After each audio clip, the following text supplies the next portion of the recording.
Tous les jours, Roland Motte, vous nous donnez vos conseils au jardin. Bonjour Roland. Bonjour Xavier. Et on voyage un peu tous les jours avec vous finalement, puisque vous nous emmenez sur tous les continents pour parler des plantes. Quelle plante aujourd'hui? Alors le Dieffenbachia, je vous en ai déjà parlé une fois, mais pas si bien qu'aujourd'hui, parce que là vraiment j'ai mis le paquet pour vous en parler. C'est-à-dire que vous avez bâclé votre dernière chronique? Ah, totalement, oui. Fallait faire vite, donc allez, zou, c'était le matin, personne n'a rien vu.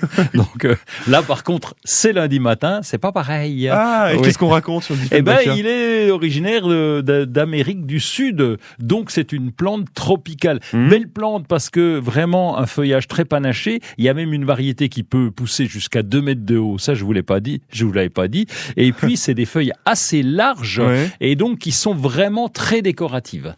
D'accord. C'est pratique, j'imagine, si c'est une plante d'intérieur, ça doit pas être trop compliqué à avoir à la maison. Non, pas compliqué.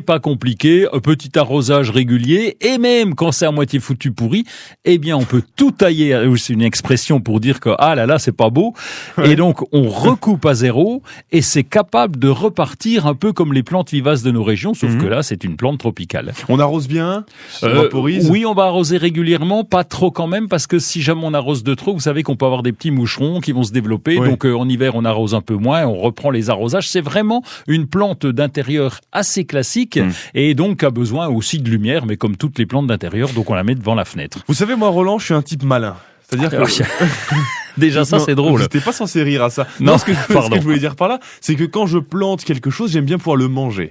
Ah, ça se mange, ça? Eh bien, c'est une très bonne idée. Surtout pas. Ah, d'accord. Surtout pas. Ça fait partie des plantes toxiques ou dangereuses au toucher.